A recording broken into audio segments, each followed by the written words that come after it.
네, 금요일장 개장하고 18분가량 흘렀습니다. 코스피는 다행히 위쪽으로 방향을 잡아서 반등이 나오고 있습니다만, 이천선을 놓고 또 공방전이 펼쳐집니다. 우원명 부지점장 김규화 연구위원과 함께 출발 전략 세우겠습니다. 우원명 부지점장께서 이천선 안착을 위한 조건은 뭐냐, 단서는 뭐냐, 이렇게 오늘 제목을 달아주셨는데요. 네, 뭘까요? 예, 지금 많은 시청자분들, 주식 투자를 하시는 분들, 저도 마찬가지긴 하지만 지금 3차 양적 완화가 발표가 되면서 그 이전에 상당한 기대감들을 가졌었거든요.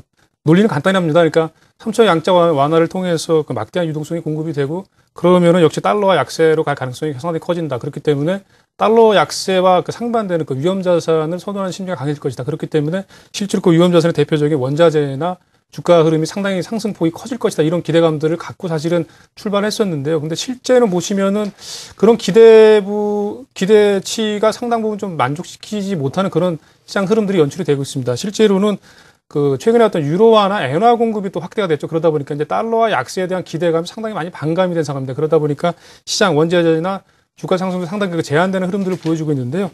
이런 부분 관련돼서 실제로 국내 시장은 이제 2,000포인트 선에서 상당히 진통을 좀 보이고 있습니다. 사실 좀 어려운 그런 흐름들을 좀 보이고 있는데요. 개인적으로 2,000포인트 안착을 위해서는 여러 가지 조건들이 좀 필요하다고 생각합니다. 그런 부분 잠깐 말씀드려보겠습니다. 첫 번째는 최근에 이제 국내 시장으로 외국인 자금이 많이 들어왔는데요. 2조 이상 들어왔죠. 근데 잠깐 그림을 보시겠습니다. 보시면은 최근에 들어온 9월 14일 이후 이제 19일까지 들어온 외국인 자금의 성격을 금융감독을 해서 파악한 내용인데요. 보시면은 영국계 자금이 1조 1,000억 정도고요. 기타 프랑스나 룩셈부르크, 케이맨 제도 같은 흔히 이제 유럽계 자금이라고 보통 얘기를 하는데요. 이렇게 유럽계 자금으로 분류되는 자금이 2조 이상, 2조 한 1,000억 정도 들어온 걸로 파악이 되고 있습니다. 단기적인 성격이 강하다고 판단이 되는데요. 일각에서는 한머니의 어떤 그런 흐름들을 말씀을 하기도 합니다. 그러니까 이런 부분들이 좀 영향을 미치는데 실질적으로 국내 시장에서 기대하는 그런 어떤 장기성 자금이라면 이제 미국계 자금을 얘기하는데 미국계 자금은 실제로 대략 3,600억 정도밖에 들어오지 않았다. 그렇기 때문에 외국인 매수가 들어오긴 하지만 자금의 성격이 다소 어떤 시장의 어떤 기대를 충족시키기는 상당히 부족하다는 이런 부분들이 일단은 2,000포인트 선 안착에 대한 기대감을 좀 낮추게 하는 그런 요인이라고 볼 수 있겠고요. 또 한 가지는 더불어서 이제 기관들의 매도, 특히 이제 투신권의 어떤 환매죠. 주식형 펀드의 환매가 증가를 하고 있는데요. 보시면은 14일 이후 18일까지 역시 기관에서 나온 환매 물량이 9,400억에서 1조 1,000억 정도 나온 걸로 좀 추정이 되고 있는데요. 아무래도 이 부분 같은 경우는 2,000포인트 선까지가 일단 차익 실현을 하는 그런 수준으로 판단을 하고 있는 듯 합니다. 왜냐하면은 이 근거로는 역시 이제 경기와 실적, 기업 실적이 가장 대표적인 이유라고 볼 수가 있겠는데요. 잘 아시는 것처럼 경기랄지 기업 실적 부분이 상당히 아직까지도 기대에 미치지 못하고 있는 그런 흐름들이 이런 어떤 주식형 펀드의 환매로 이어졌다고 판단이 됩니다. 그리고 경기 전망 같은 경우는 계속해서 이제 미국 시장 같은 경우는 다행히 연준에서 내년도 같은 경우도 그렇고 조금씩 경기에 대한 어떤 낙관적인 전망들을 조금씩 크게 넓혀가고 있긴 하지만은 아시는 것처럼 유럽이나 중국 같은 경우는 상당히 아직까지도 경기 전망이 불투명하다. 이런 부분들이 영향을 미치고 있는데 특히 이제 국내 경기 같은 부분도 일각에서는 이제 GDP 성장률이 3% 이하까지도 전망하는 보고서들이 있기 때문에 이런 부분들이 계속해서 영향을 주고 있다고 판단이 되고요. 마지막으로는 역시 최근에 이제 달러와 약세 내지는 역으로 얘기하면 원화 강세인데요. 이 부분 같은 경우는 상당히 복합적으로 반영이 되고 있습니다. 그렇기 때문에 저 개인적으로 생각을 해본다면은 QE3 이후에 이제 주식시장의 어떤 흐름들이 오히려 QE3 전보다 상당히 복잡해졌다. 그렇기 때문에 투자를 하기 굉장히 더 어려워졌다라는 그런 생각이 드는 그런 양상입니다. 투자 전략과 관련돼서는 약간 원론적인 말씀을 드릴 수밖에 없는데요. 첫 번째 같은 경우는 계속해서 기대가 커지고 있긴 하지만 외국인들의 어떤 매수 기대치를 조금 낮출 필요가 있다. 이런 부분들은 추가적으로 이제 원화 강세 추이가 계속해서 추세적으로 진행될 가능성이 있다고 치면은 외국인 매수 자금이 더 들어올 가능성이 있지만 이 부분은 말씀드린 것처럼 원화뿐만이 아니라 이를테면 유로화랄지 엔화와 관련된 부분들도 좀 염두를 하셔야 될 것 같습니다. 그리고 두 번째 같은 경우는 말씀드린 것처럼 워낙 강세가 이어질 경우에는 수혜 업종, 항공이나 여행, 음식료 업종 같은 업종이 일단 단기적으로 수혜를 볼 가능성이 있다고 판단이 되고요. 최근 들어서 지수 조정 틈을 타서 역시 관련된 경기 방어적 업종들, 통신이나 제약, 음식료 같은 업종들이 강세를 보이고 있기 때문에 좀 짧은 시각으로 보시면서 이렇게 더불어 같이 매매를 하시는 방법이 좀 맞지 않나 해서 말씀드려봤습니다. 네. 지수 2000선 안착을 위한 조건에 대해서 말씀해 주셨습니다. 김규화 의원은 카메라 부품주가 오늘 관심 분야시죠? 네, 그렇습니다. 지난주에는 제가 그 차량용 내비게이션 관련 종목들을 좀 말씀을 드렸고, 그 전주, 3주 전에 또 카메라 부품주에서 한번 언급을 드렸었는데, 그만큼 최근 들어서 카메라 부품 관련주들이 관심을 많이 받고 있기 때문에 한 번은 더 관심을 가져보자는 차원에서 좀 강조하는 의미에서 말씀을 드려보도록 하겠습니다.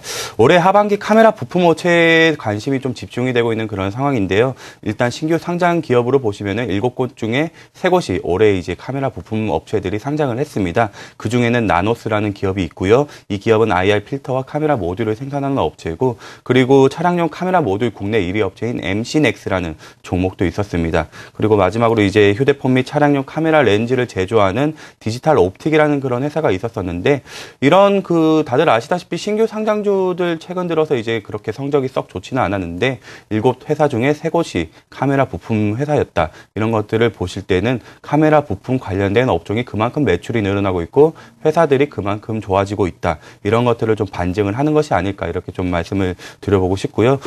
특히 나노스는 439대 1의 그런 청약 경쟁률을 보였을 만큼 최근 들어서 아주 찬바람이 부는 IPO 시장에서 관심을 뜨겁게 받았다. 좀 이렇게 말씀을 드릴 수가 있겠습니다.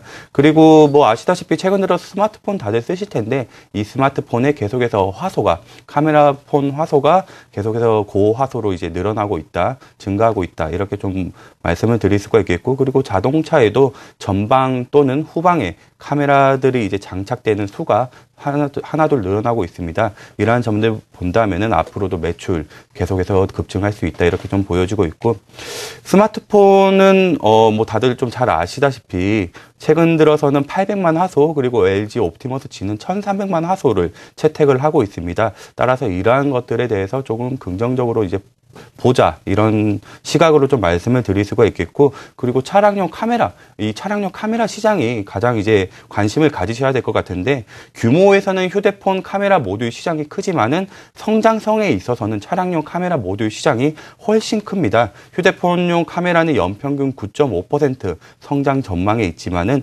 차량용 카메라는 연평균 37.4%의 그런 성장 가능성이 있습니다. 따라서 이런 차량용 카메라를 생산하는 업체를 좀 관심 있게 지켜보자, 이렇게 말씀을 드릴 수가 있겠는데, 그러면 어떤 업체들이 있나 좀 살펴봤더니 영업이익 증가율이 높은 회사부터 좀 관심을 가지셔야겠죠. 이런 업체에는 세코닉스라든지 MC넥스, 이런 종목들이 있는데요. 오늘은 MC넥스 종목 한 종목 말씀을 드리고 좀 마치도록 하겠습니다. MC넥스는 아까 말씀드렸다시피 차량용 카메라 모듈 생산 국내 1위 업체이고요.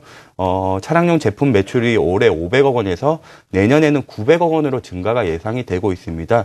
2015년에는 약 한 340% 성장 가능성이 보여지는 그런 회사고, 우리나라뿐만이 아니라 미국이라든지 유럽, 이런 선진국 시장에서도 후방 카메라 장착 의무화가 정책적으로 계속 지속적으로 이렇게 밝혀지고 있기 때문에 이러한 점들은 계속해서 좀 지속적으로 관심을 받지 않을까, 이렇게 생각을 해봅니다. 따라서 이 종목 좀 관심 있게 지켜보시고, 차량용 그리고 카메라 부품주들 계속해서 관심 있게 지켜보시면 좋을 것 같습니다.